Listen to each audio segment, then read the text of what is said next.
tudo que funciona hoje, celular, tudo que funciona, rádio, GPS, tudo se baseia nesse campo magnético da Terra. Mais tarde, os chineses, né, através de experimentos, eles suspendem uma pedra, uma magnetita, através de um fio, e eles observam que essa pedra ela sempre aponta para determinado local. Por mais que você movimente ela, ela volta sempre a apontar para o mesmo lado, né? E com isso cria-se aí a primeira bússola.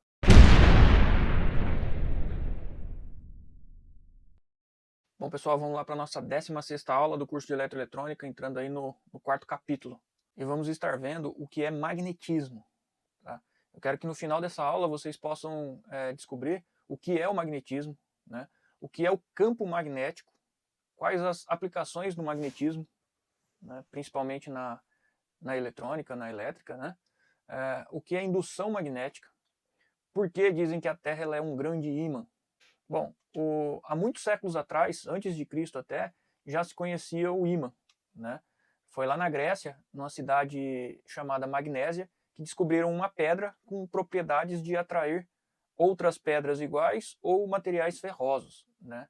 E por essa pedra ter sido descoberta nessa cidade de Magnésia, deu-se o nome de magnetita nessa pedra. E aí muitos estudiosos, tentando entender esse fenômeno, né, o que aquela pedra ela tinha de diferente para poder atrair materiais ferrosos ou outras pedras iguais, então cria-se aí o conceito de um campo magnético, ou seja, essa força, né, presente aí nesse material, que ela consegue atrair outros materiais iguais, né, ou materiais ferrosos ali. Mais tarde os chineses, né, através de experimentos, eles suspendem uma pedra, uma magnetita, através de um fio, e eles observam que essa pedra ela sempre aponta para determinado local. Por mais que você movimente ela, ela volta sempre a apontar para o mesmo lado, né? E com isso cria-se aí a primeira bússola. Depois de muito tempo eles vão definir que o campo magnético ele acaba recebendo polaridades, né, norte-sul, justamente porque os chineses descobriram lá que sempre apontava para o norte da Terra, por exemplo, um lado apontava para o norte, o outro para o sul, então eles acabam definindo os polos de um ímã como polo norte e polo sul. Então existem basicamente 3 maneiras de você conseguir um ímã, ou esse efeito magnético. Tá? O primeiro basicamente é de forma natural, através de uma pedra dessa, uma magnetita. Então se eu tenho uma pedra de magnetita, ela já tem todas as propriedades de ímã, né, nesse mineral ali. Okay? Mas eu posso também através da indução magnética. O que é isso? É eu pegar uma magnetita dessa, né, e aproximar, por exemplo, de um ferro ou de um aço, e aí essa indução do campo magnético nesse outro material, ele vai tornar esse outro material também um ímã. Tá? Só que esse ímã, ele pode ser um ímã permanente ou ele pode ser um ímã temporário. Existem alguns materiais, como o aço, por exemplo, dependendo do teor de carbono ali no aço, que você magnetizou ele e ele dura essa magnetização por um bom tempo. Existem outros materiais, por exemplo o ferro, que ele só permanece com as propriedades magnéticas por um determinado tempo, por um curto período de tempo. Tá? Basicamente isso se dá pela dureza do material. Então o ferro, por exemplo, como ele tem uma dureza menor do que a do aço, é como se as moléculas do ferro elas estivessem mais afastadas. Né? Nós vamos entender isso aí um pouquinho mais à frente ali.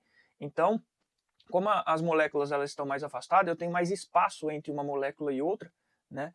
Quando eu vou magnetizar esse material, ele se magnetiza, por ele ser um material ferroso ali, mas ele também se desorienta com mais facilidade. Então ele perde essas características magnéticas com mais facilidade.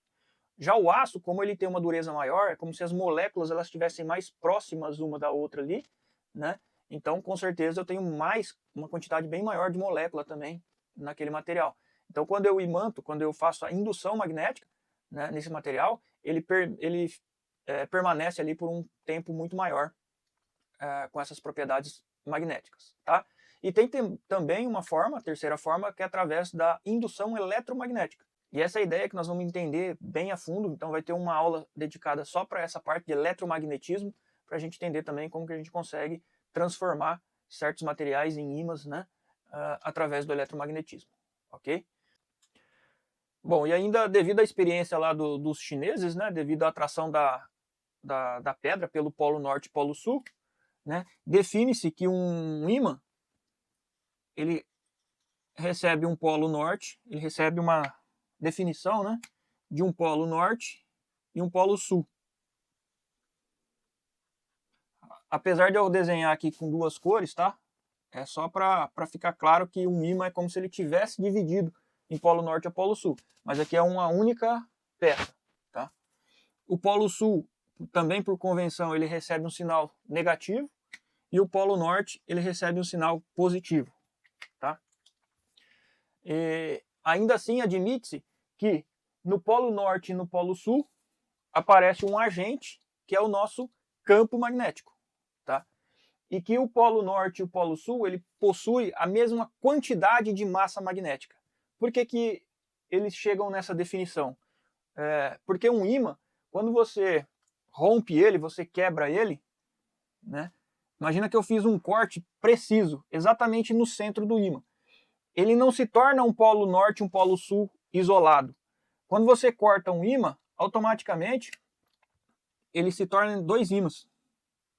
Esse lado aqui ele vira um sul, esse aqui continua norte, e aqui acontece a mesma coisa.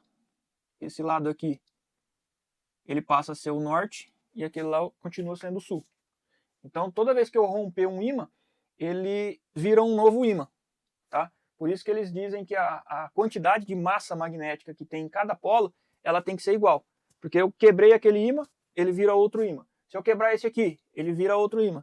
E aí se eu for quebrando até chegar na última molécula, ele ainda vai continuar sendo um microímã, tá? E é por isso que você consegue explicar também por que um metal, por exemplo, ele pode se transformar em um ímã, tá? O conceito teórico é que uma barra de ferro ou de um material ferroso, ele possui diversos microímãs dentro, tá? Só que eles estão todos desordenados. Então, quando eu tenho um ímã, um polo norte numa posição, um polo sul na outra, um campo acaba anulando o outro campo e no final você não tem magnetismo aqui aparente. É claro que através de instrumentos precisos, você consegue ver que numa barra de ferro, por exemplo, ela tem um campo magnético. Pequeno, mas existe, né? Isso prova que ali dentro existem pequenos ímãs. Quando você, através da indução magnética, ou seja, você chega com um ímã permanente, um ímã polarizado aqui, ó, e aproxima esse ímã dessa barra, o campo magnético desse ímã aqui, ó, que possui um campo magnético aqui, esse campo magnético ele vai fazer com que esses pequenos ímãs aqui dentro, eles se orientem, eles fiquem todos na mesma posição. Tá? Todos orientados aqui, ó. E de que forma que eles vão se orientar? O polo sul de cada microímã daquele vai ser atraído pelo polo norte desse, né? Então todos eles vão ficar orientados. E ele vai transformar essa barra num grande ímã, tá? Sendo que desse lado vai aparecer o polo norte e desse lado o polo sul, que foi atraído por esse polo norte aqui.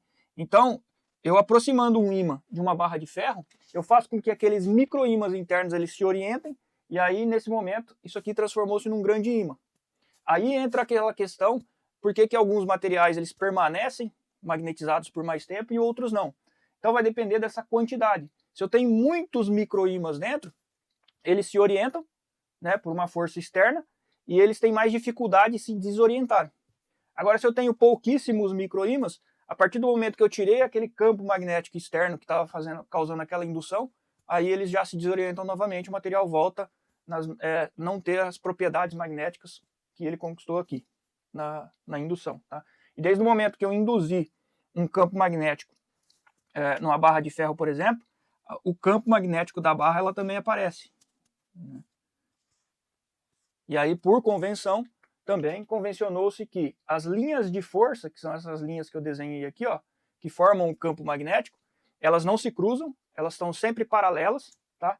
E ela possui o sentido sempre do polo norte para o polo sul, tá? Então as linhas de força, por convenção, elas seguem o sentido sempre do polo norte para o polo sul, tá? E são linhas paralelas, elas nunca se cruzam, ok?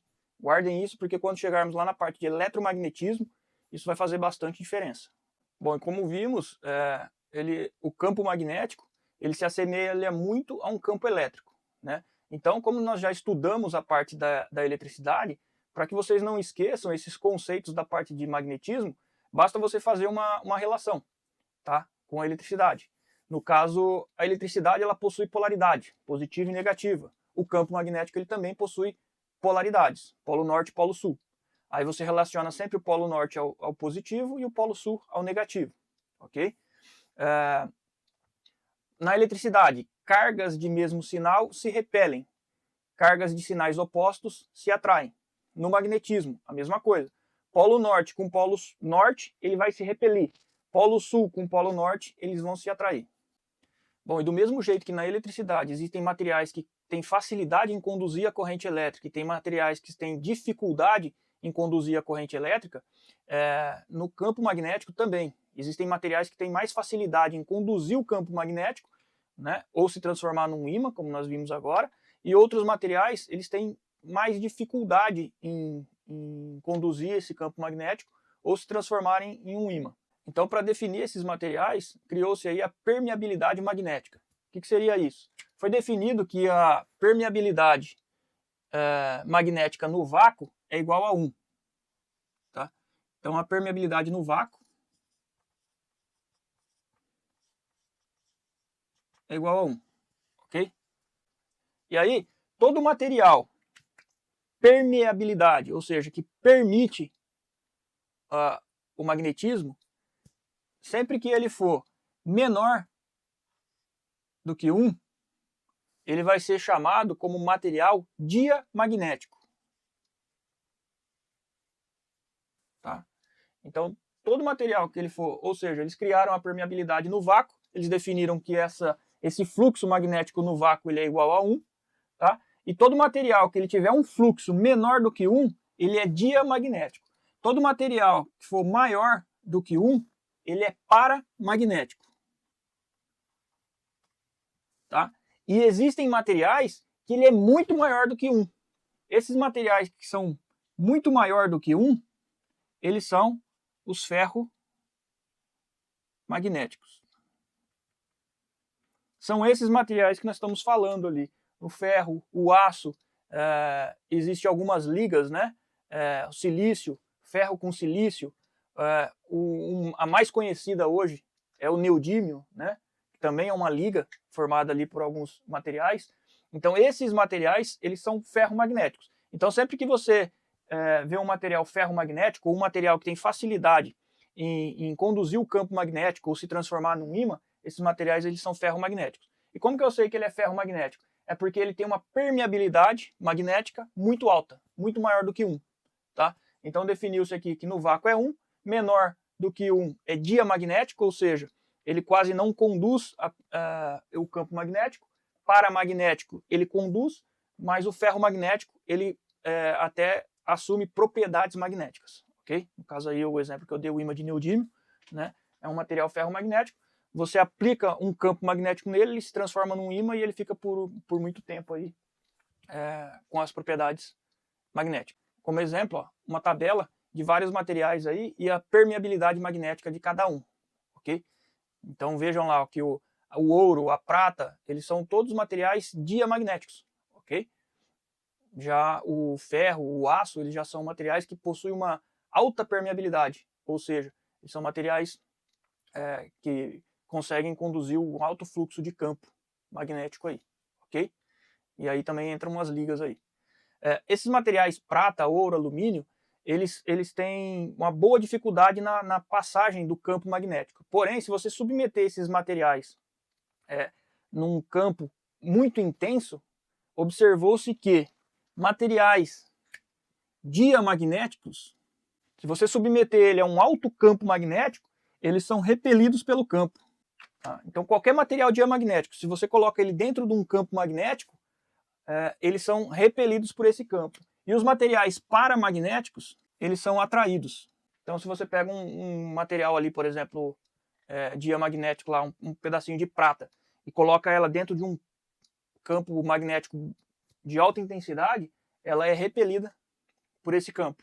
Tá? E se você pega, por exemplo, ali um material paramagnético e coloca ele dentro de um campo de alta intensidade, esse material ele acaba sendo atraído por quem está gerando aquele campo magnético ali. Ok? Isso aqui, esses materiais eles não precisam ser metálicos. Ok? Sendo paramagnético ou diamagnético, se você submeter ele a um campo de alta intensidade, um campo magnético, eles vão vão repelir ou vão ser atraídos pelo aquele campo. Bom, e o simples fato de um ímã suspenso ele ser atraído pelos polos da Terra nos leva a crer que a Terra ela é um grande ímã, né? Eu tenho aqui meu polo norte, meu polo sul, né, geográfico, e aí é onde entra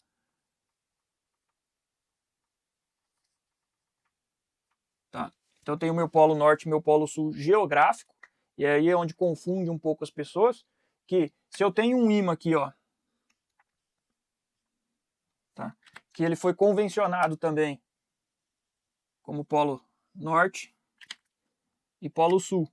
E toda vez que eu suspendo o meu ímã, ele aponta para o polo norte geográfico da Terra, tá? É porque existe nesse ponto aqui, ó, um polo sul magnético. E o polo norte magnético, ele é exatamente oposto. Por quê? Eu sei que se o norte está aqui, ele vai atrair o sul do meu ímã. Se o sul está aqui, ele vai atrair o norte do meu ímã. Tá? Então o meu ímã, o polo norte do meu ímã, aponta para o norte geográfico. Mas para que isso aconteça, por tudo isso que nós vimos, precisa existir um polo sul e um polo norte magnético. Ok? E uma outra coisa também, eles não estão completamente alinhados. Existe uma defasagem entre o polo norte e o polo sul magnético. Lá no polo norte é cerca de 1.600 quilômetros de distância, o polo norte do polo sul. Então os eixos eles não são exatamente iguais, eles têm uma diferença, que existe um ângulo entre o eixo do polo norte e do polo sul geográfico com o eixo do polo norte e o polo sul magnético. E por que eu tenho que saber isso aqui?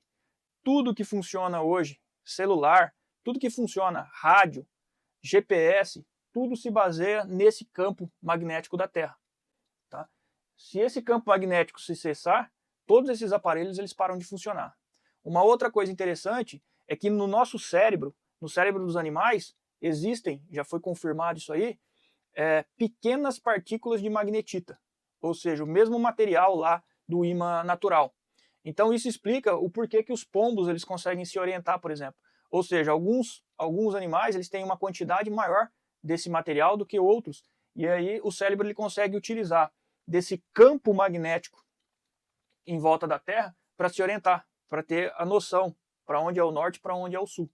Então, para que a gente entenda a parte de eletromagnetismo, nós precisamos ter essa noção teórica aqui do que é magnetismo, da onde surgiu, como é feito e tudo mais, ok? Então, pessoal, é isso aí. Se ficou alguma dúvida, deixe aqui nos comentários e até a próxima. Valeu!